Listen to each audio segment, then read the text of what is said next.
Père Noël a décidé d'ailleurs, comme tout adulte qui se respecte, à l'ali à la mouki à lobby, a fêté Noël na Kolwezi dit. À partir du 19 décembre 2025, Oyonkingo, compagnie africaine d'aviation CAA, a zongé avec un paquet idéologie, bah vol naïe à destination Kinshasa Kolwezi. Père Noël au lobby nini. Batoto ya Kolwezi ni kuna kuya. Sawa. Kinshasa Kolwezi à partir du 19 décembre na CAA. Oh, toloba kite. Papa Noël anakuya. CAA mojalisi. Ya bino ngoyo bolinga mingi info linga ya journal ya pepe mbote na bino nyeso nazana esengo makasi ya kofongola yango na bino elongo tika nzambe apambola bino tokofongola journal na biso ya lelo na message de vin oyo chef de l'état Félix Antoine Tshisekedi Tshilombo elongo na première dame Denise Nyakero bapesa ki population congolaise. Très chers compatriotes, chères Congolaises, chers Congolais, en cette nuit de Noël, nos pensées vont avec une attention particulière vers nos populations de l'Est, vers celles et ceux qui vivent dans l'angoisse, la peur, l'incertitude, et vers nos concitoyens qui endurent l'épreuve de l'occupation. Et surtout vers nos valeureuses FRDC et Ouazalendo, tombés pour défendre l'intégrité de notre territoire, à qui je rends hommage. À vous tous, nous voulons dire d'abord ceci, la nation vous porte dans son cœur. Ce soir, en regardant les enfants qui nous entourent, je vois bien plus que des sourires. Je vois l'innocence qui espère, je vois la nation de demain et je vois aussi les blessures d'aujourd'hui. Ils représentent nos 26 provinces et nous rappellent une vérité simple. Nous sommes une seule nation, une seule famille. Partageant le même avenir, le même dessein sans distinction d'origine, de langue ou de condition. Oui, ces enfants nous inspirent l'essentiel. Aucun territoire, aucun citoyen ne doit être laissé à l'écart de notre cohésion. Vice-premier ministre Daniel Mukoko Samba salaki visite na différents partis. Ya ville ya Kinshasa pona kotala ndenge nini mosala ezali kosalema héritier Mapine Mifabrice Lundomi. Na cadre ya suivi annuel, il y a approvisionnement, il y a marché intérieur. Pour na makambo etali fin de l'année, vice-premier ministre et ministre ya économie nationale Daniel Mukoko Samba a salaki visite moko mardi 30 décembre 2025, visite oyo ezalaki ya terrain na ba port ebele ba port stratégique ya ville ya Kinshasa. Première étape pour na vice-premier ministre Daniel Mukoko Samba ezalaki bongo port public ya pêche oyo ezwami na Kinkole. Sur place, vice-premier ministre ye a constaté ki arrivé ya ba sac ya ba grain ezalaki bongo na provenance ya province ya Kwilu, Mai-Ndombe pe ya Kasai. Boye asukaki wana te a visitaki lisusu rayon ya ba cosette ya manioc boye oyo euti ko débarquer na ba baleinière bosimba ke port oyo ezali koyamba na moyenne 3 à 4 bateaux par semaine. Yangonde ezali ko assurer à la fois déchargement ya ba produits agricoles pe embarquement ya ba produits oyo manufacturés na destination ya intérieur ya pays. Délégation ministérielle bakobaki mobembo na bango bakendaki pe na port oyo babengi Baramoto yango ezwami na commune ya Gombe nyonso pona ko évaluer ba difficulté oyo ezali lié na chaîne ya approvisionnement. Port oyo ezwami bongo na poule moko ya plusieurs ports yango ezali réparti na 6 zones pe ezali koyamba ba bateau métallique oyo eza na capacité ekoki ko atteindre 3000 sacs ya ba produits yango ezali ko jouer rôle moko ya malonga na distribution ya ba denrées alimentaires topé biloko ya kolia na capitale ya Kinshasa. Visite oyo esukaki na port babengi CDI Bwamanda awa lisusu ezwami na commune ya Gombe. Daniel Mukoko Samba a inspectaki usine ya production oyo ezali doté na capacité ya 100 tonnes par jour grâce na 2 unités ya 50 tonnes chacune. Boye production oyo ekoki pe ko fournir quotidiennement plus de 10 000 sacs, il y a 10 kilos, environ 2500 sacs mobimba, il y a 25 kilos pour le marché ya Kinshasa. Boye na micro ya Info Lingala na occasion oyo Sangina Toko Edouard oyo azali assistant ya directeur général ya CDI Bwamanda asepelaki makasi na visite ya vice premier ministre pe a qualifié yango visite moko ya malonga. Bwamanda a des difficultés. Bwamanda a nourri Kinshasa dans les années 90, dans les 80, 2000, 2010 et ainsi de suite. Mais nous avons connu des petits soucis liés à la subvention, comme nous sommes une ASBL, pour desservir la population de Kinshasa. Alors, ce qui fait aujourd'hui, Bwamanda se confronte à beaucoup de difficultés pour alimenter cette usine que vous voyez, une usine qui a une capacité de 50 tonnes jour. Ça, c'est l'ancienne et la nouvelle également qui a une capacité de 50 tonnes. Donc, au total, ça fait 100 tonnes jour.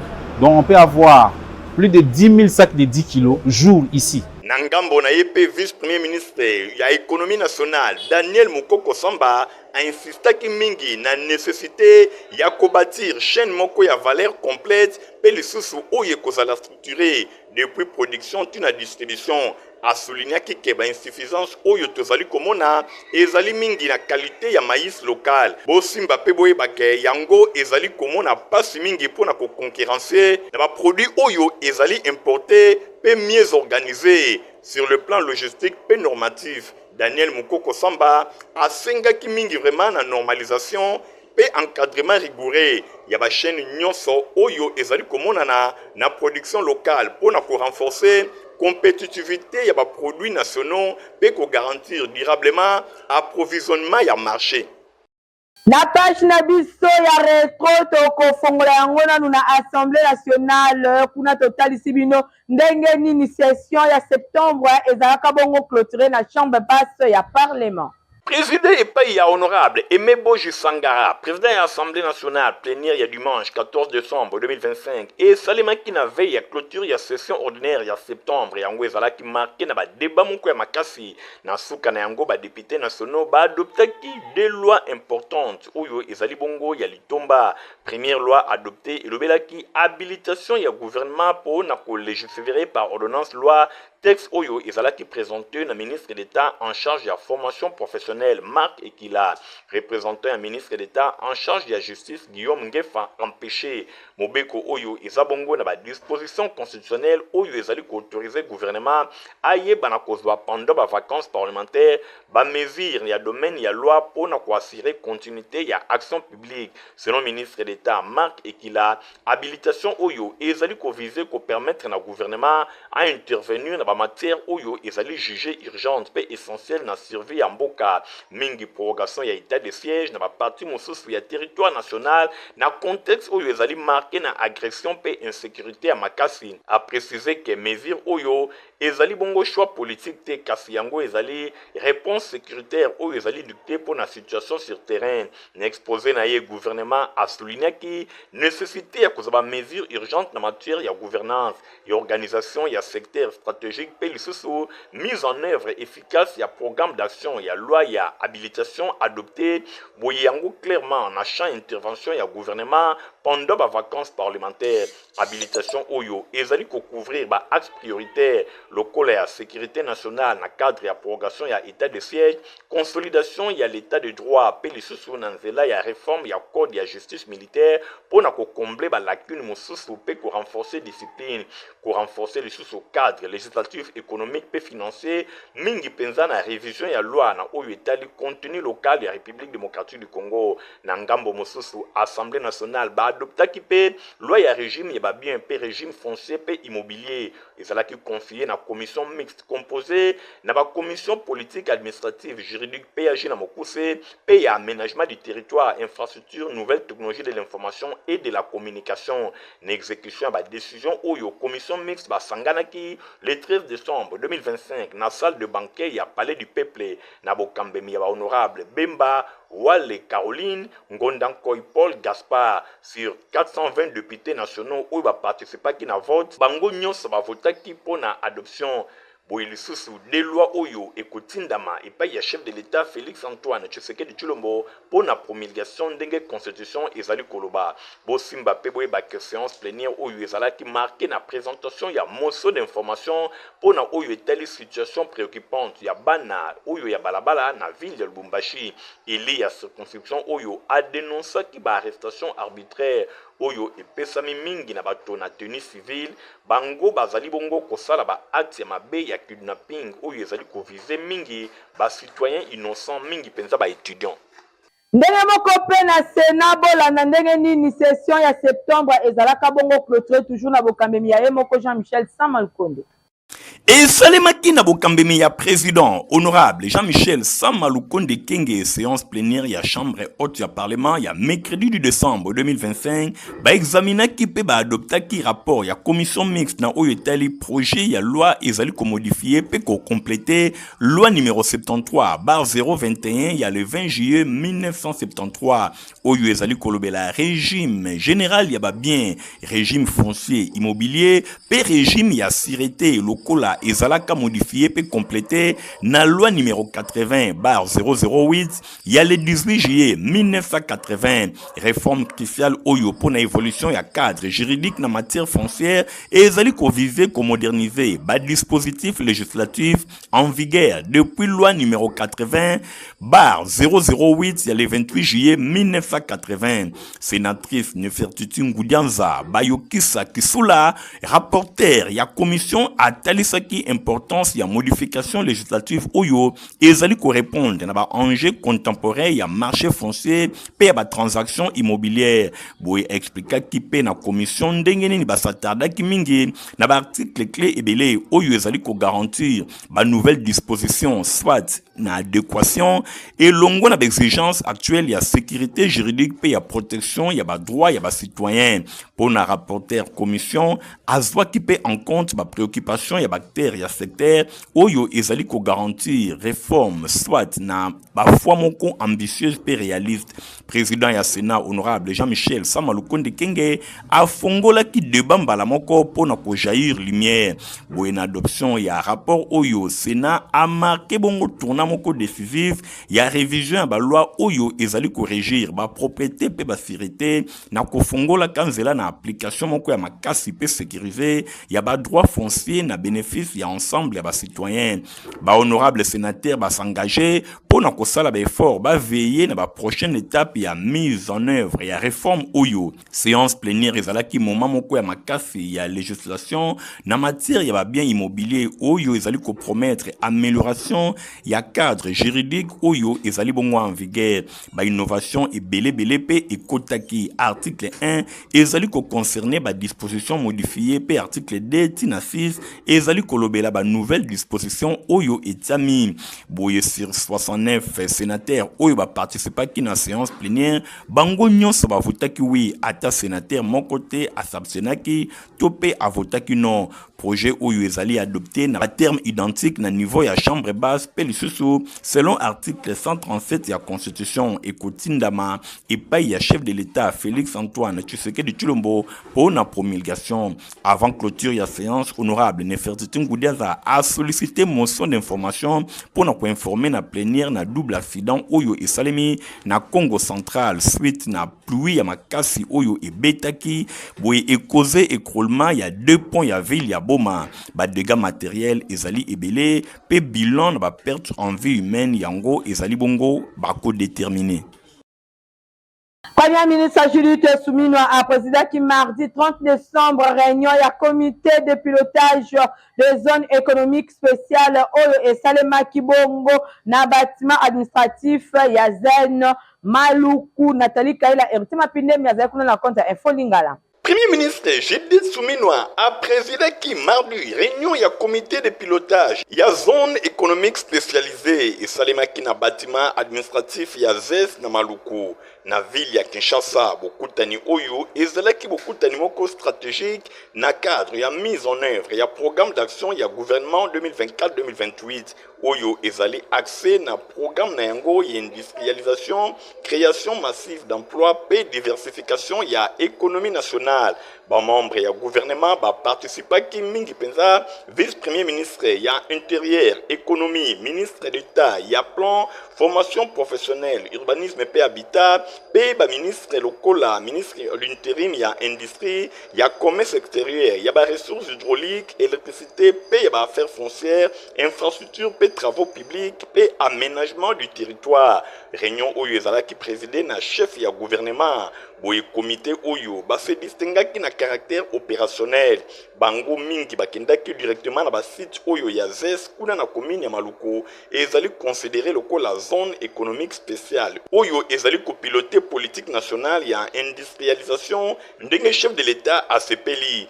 Eloko esengeli ko retenir na réunion oyo esalemaki mingi penza epai wapi misala ezali kosalema to activité industrielle ezali ya liboso pour na premier ministre Judith Suminwa Tuluka pe une dizaine ya membres ya gouvernement ba se retrouvaki kuna ensemble ndenge ministre ad intérim ya industrie Justin Kalumba atalisaki na compte rendu explication ya chaque membre ya gouvernement ezalaki placé na ba responsabilité de manière théorique te cassé sur base ya matrice moko claire ya action ya échéance ou ezali kotalisa performance pour na assurer suivi moko ya malonga.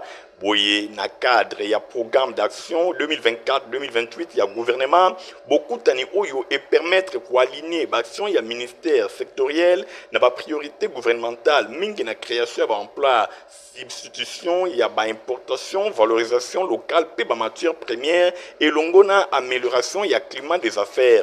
Déplacement ya premier ministre pour na évaluation physique ya ZES oyo ezali na commune ya Maluku et na contexte moko ya accélération ya projet stratégique oyo ba premières installations significatives et démarraki depuis na 2020 yango ezali kofungola phase moko opérationnelle. Gouvernement a s'attacher désormais pour na kopesa impulsion ya malonga pe ko accélérer rythme ya réalisation na ndenge ba engagement ya PAG ezali kotalisama na vision ya chef de l'État. Posant un message de à la Caisse nationale de sécurité sociale et des agents publics de l'État SENSAP dans mon poussé. Message de veille à Caisse nationale de sécurité sociale des agents publics de l'État SENSAP dans mon poussé et pas à chef de l'État Félix Antoine Tshisekedi Tshilombo. Na occasion, il y a la fête il y a fin d'année 2025. Nde etali siboyi. Na kobanda année 2026, SENSAP akumisi bilan ya mvula eleki oyo ezalaki marqué na leadership ya chef de l'État na détermination na ye ya kotonga état social oyo ezali kobatela. Grâce na vision na yo, chef de l'État ba réforme historique ezalaki concrétisé pour na kozongisa dignité ya ba force ya défense pe ya sécurité, intégration effective ya ba militaire pe ba policier na régime ya sécurité sociale pe annonce ya ko doubler ba solde na bango pe ezali ko témoigner koboya indifférence liboso ya ba injustice oyo emonanaki ntango molai na bato oyo bazali kokengela mboka butu pe moi. Fidèle na ba orientation na yo, SENSAP amikotisi na kokoba na ndenge ya malamu ba réforme na ensemble ya territoire national. Na kokotaka 2026, direction générale pe ensemble ya personnel ya SENSAP ba présenté ba ve oyo ezali sincère ya santé, ya prospérité pe ya succès na accomplissement ya mission monene oyo epesameli yo. Tika ete Nzambe akoba kobatela pe ko éclairer marche na yo vers un Congo plus fort et solidaire. Message ezali signé et pas ya directeur général ya SENSAP Mata Milanga Junior. Naï pour tous, ezali bongo initiative nationale yango ezalaki lancé mercredi 24 décembre 2025 eleki kuna na prison centrale ya Makala à la ville province ya Kinshasa oyebaki yango ezali fondation Lona oyo ezalaki dirigé epai ya distingué première dame ya République démocratique du Congo Denis Nyakero Tshisekedi. Fondation Luna a déployé initiative Noël pour tous à travers Mboka Mobimba ya République démocratique du Congo na but ya ko apporter espoir et réconfort et pas ya ba vulnérable. Initiative nationale oyo ezali dirigée par ya distinguée première dame Denis Nyakero Tshisekedi geste oyo ya haute et banda kimongo na prison centrale ya Makala et kozala déployé simultanément na ba prison ebele pe ba orphelinat ou ezwami bongo na République démocratique du Congo.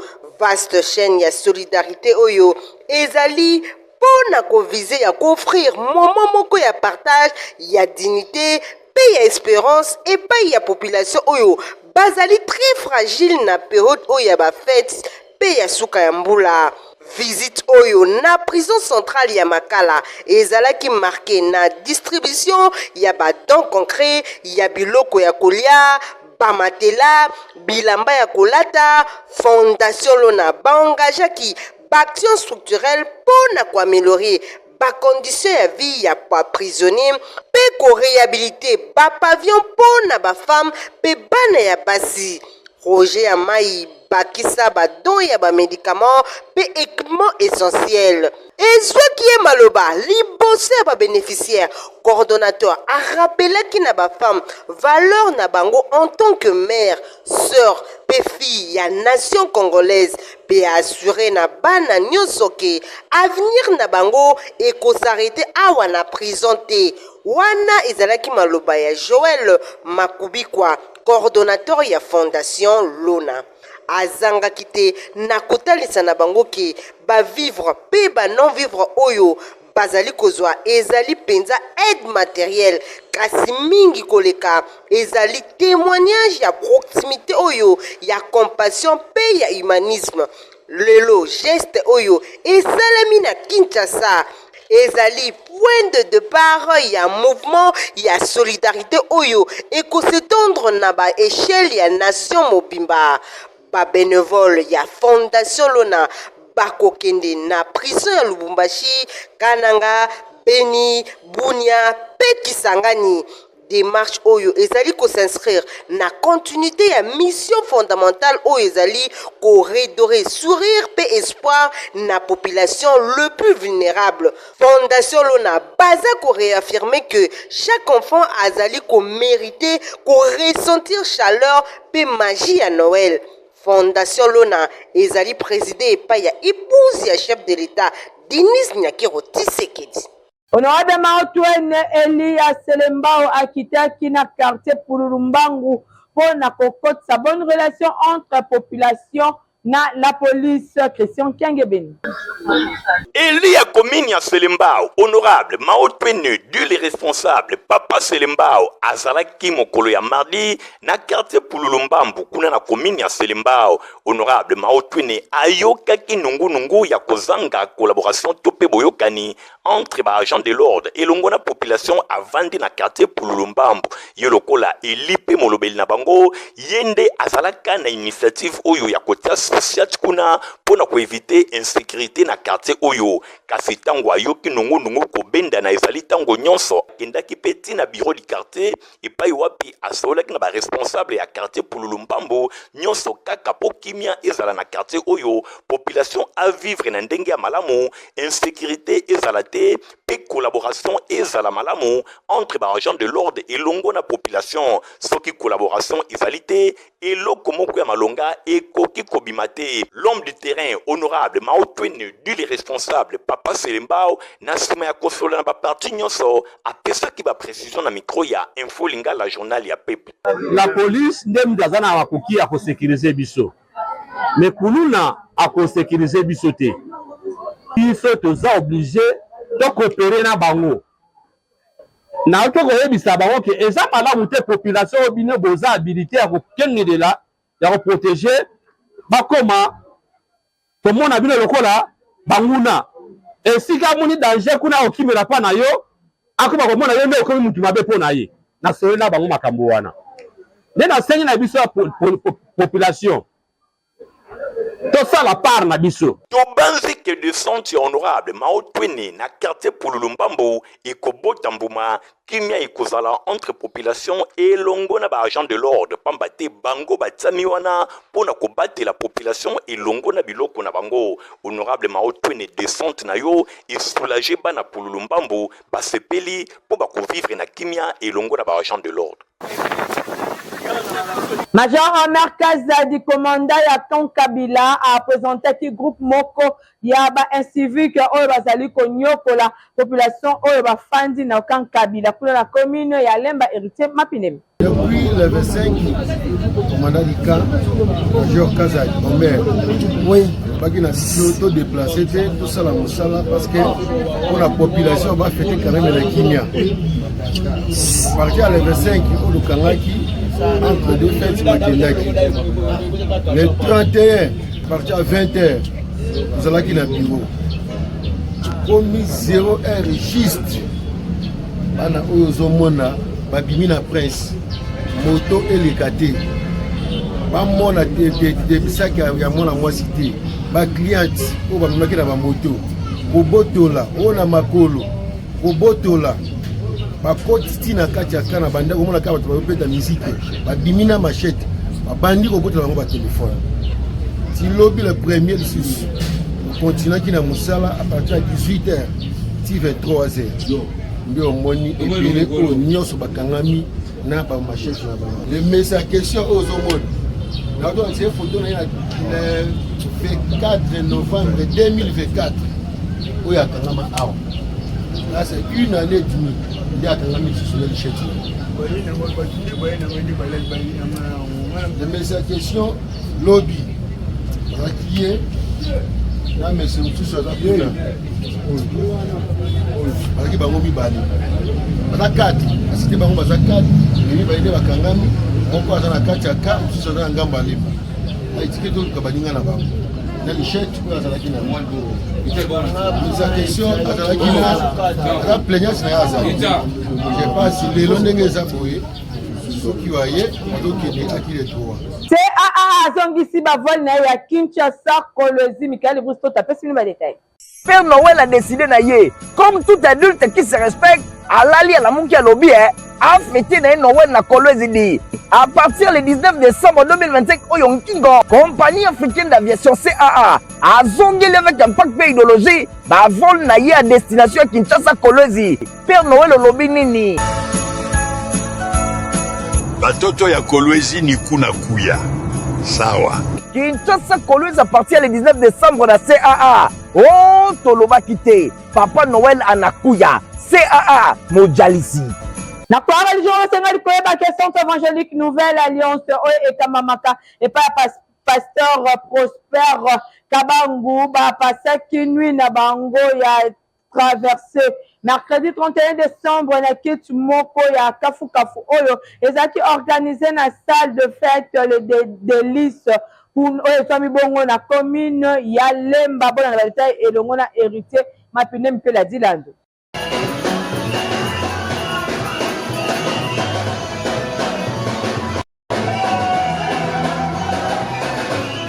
Nuit à traverser et les cas qui toquent na église babengi Centre évangélique Nouvelle Alliance oyo e Kambamaka et Paya Motonanzambe pasteur Prosper Kabangu kuna na salongo na commune ya Lemba et les cas qui toquent na salle de fête babengi les Dalis botala binomo kondenge louange pe adoration ezalaki vraiment au rendez-vous bana nzambe batondi sama kine sengo na ndenge akosakana te lolenge nzambe abateli bango na année 2025 mobimba pendenge bakoti na année 2026 ezalaki opesi mbwambwa boyi sena musique orchestre oyo ya kati ya Sena ekumisaki nzambe na ndenge ya kosakana te elongo na bafidèle.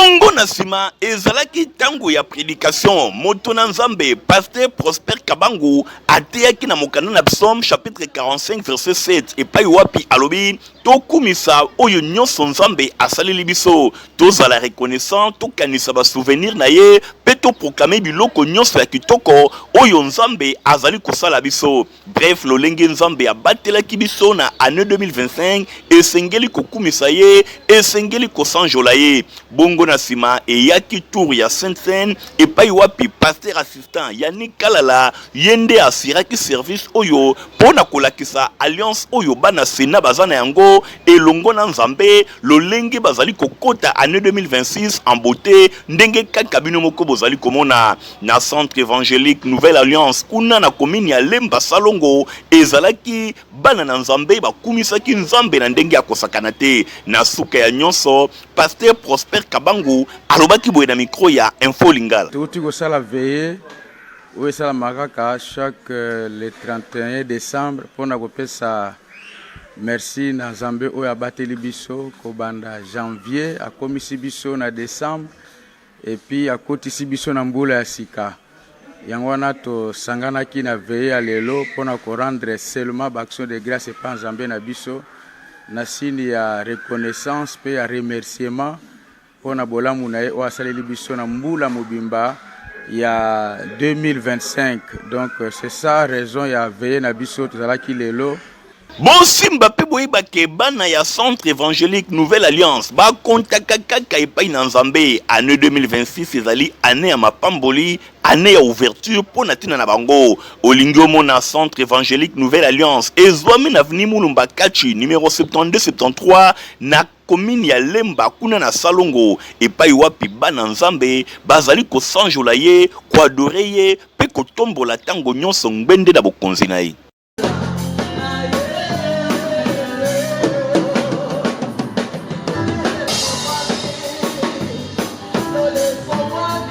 Troisième semaine, il y a marathon de prière et d'action de grâce dans la paroisse Lemba Gare 1.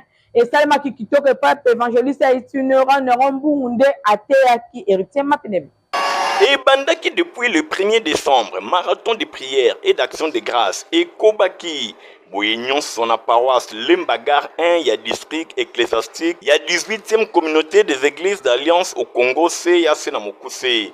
Bosimbake paroisse Oyo et Yambaki Bongo honorable Nerombungu évangéliste itinérant pour na mokolo ya dimanche 22 décembre. Honorable Nerombungu abordaki thème central Oyo ezalaki ta parole est puissante. Honorable Nerombungu yepe na ngambu na ye abordaki ba sous-point ya ndenge na ndenge. Comme thème principal, c'est ta parole est puissante. Nous avions essayé de développer la parole et la puissance de l'Éternel. Les premiers jours, nous avions eu comme sous-thème la définition d'abord du thème. Et le deuxième jour, nous avions développé les mêmes sujets, mais avec un sous-thème. Un autre sous-thème, c'était la Bible. Parce qu'on ne peut pas parler de la parole de Dieu sans la Bible.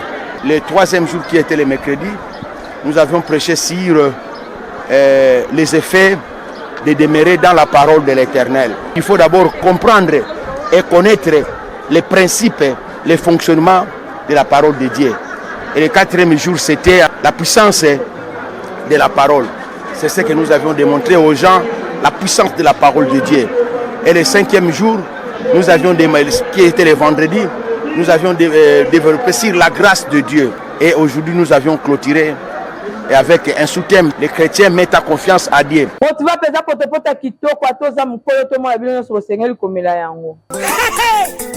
encore et toujours. Oyo mama bituna tuna aye bakateti rero apesa mwana ye bire. Ebe na santé kitoko boye. Ole sakaye nini? Aliaka Protivap. Soka ba mama nyonso batimbe ya Protivap poto kitoko pona ba bébé pro. Mama ye, soma ye. Mwana na ngai, depuis abanda kolia, akoli boye. Aliaka kaka Protivap. Protivap. Protéine, vitamine, énergie. Azama yele na classe, abela kabela kate, alimbaka te. Ba maman, félicitations à vos connaissances. Protivap, facile à digérer et nourrissant. Ezana, protéines, vitamines et énergie. Bébé nayo kitoko ninyo esakaye. Ba ba ingakango, santé kitoko nzoto makasi. Matemi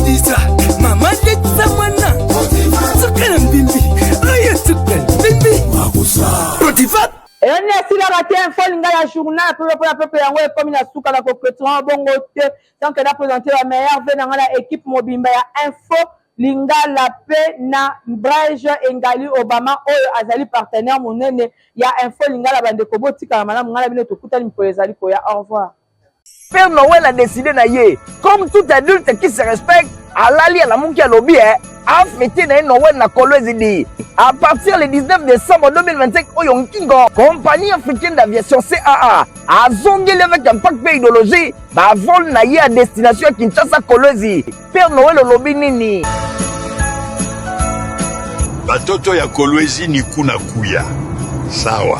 Kinshasa Kolwezi à partir le 19 décembre na CAA. Oh, Toloba Kite, Papa Noël Anakuya, CAA Mojalisi.